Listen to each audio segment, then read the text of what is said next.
Bonjour les EB6. Aujourd'hui, on va continuer chapitre 2, la reproduction sexuée chez les animaux. Activité 2, la reproduction sexuée chez les insectes dans votre livre page 41. فإذا حنحكي اليوم عن reproduction chez les insectes عند الحشرات. Le type de reproduction des insectes est reproduction sexuée. Donc, le mode de reproduction sexuée, car il y a des mâles et des femelles. فإذا عندنا ذكور وإناث, présence des mâles et de femelles qui interviennent dans la reproduction. On parle alors d'une reproduction sexuée. La première étape dans la reproduction des insectes, comme chez les oiseaux, la première étape est l'accouplement. Le mâle va s'approcher de la femelle. أول شيء حيصير في عنا تزاوج, accouplement. يعني le mâle s'approche de la femelle. C'est la première étape, accouplement. Après l'accouplement, il y aura fécondation. La fécondation, c'est-à-dire l'union du spermatozoïde, qui est la cellule sexuelle mâle, avec l'ovule, la cellule sexuelle femelle.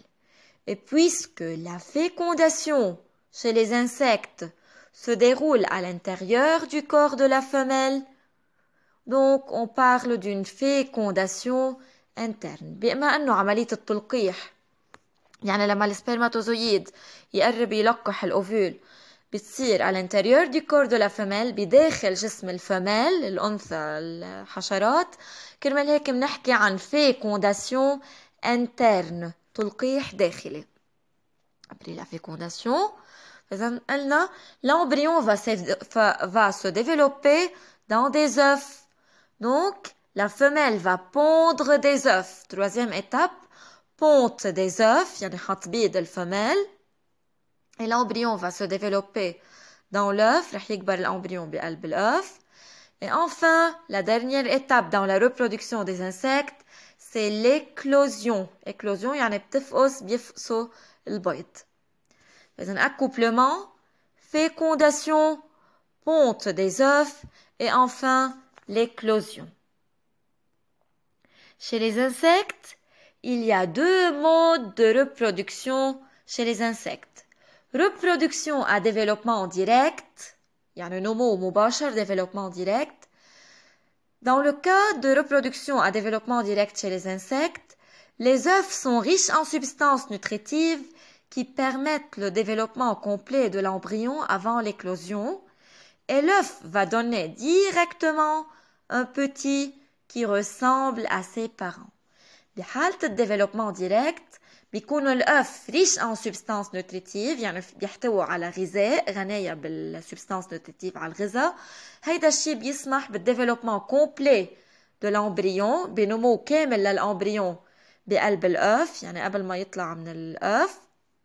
والأف va donner un petit, يعني الصغار حيطلعوا ressemble à ses parents, بيشبهوا الأهل. Comme observez le document, le cas du criquet, مثل القرمش, اللي هو عنده reproduction à développement direct, منلاحظ ظهر من الأف البتي qui ressemble aux parents. يعني صغير الكريكي, البتي ressemble aux parents.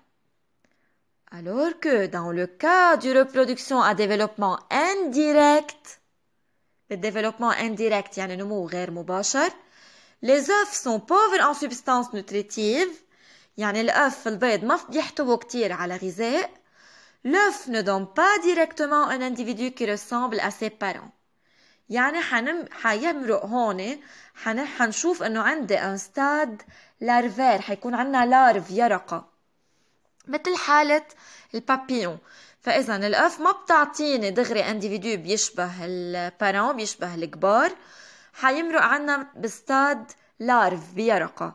Comme chez le cas du cycle de vie du ver de soie, دودة الأز, يعني البابيون, أول إتاب أكيد الأف البيض, حيعطونا لارف اليرقة مثل ما شايفين.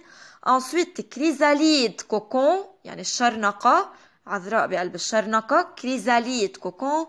Et enfin, il y aura un papillon adulte, فراشة اليافعة. فإذا بيمرق عنا بمراحل، ومثل ما شفنا اللارف اللي ظهرت من القف ما بتشبه البابيون. بهيدي الحالة بنحكي عن développement indirect. إذا شفنا السيكل دو في دو بابيون: œuf, larve, chrysalide, cocon et papillon adulte.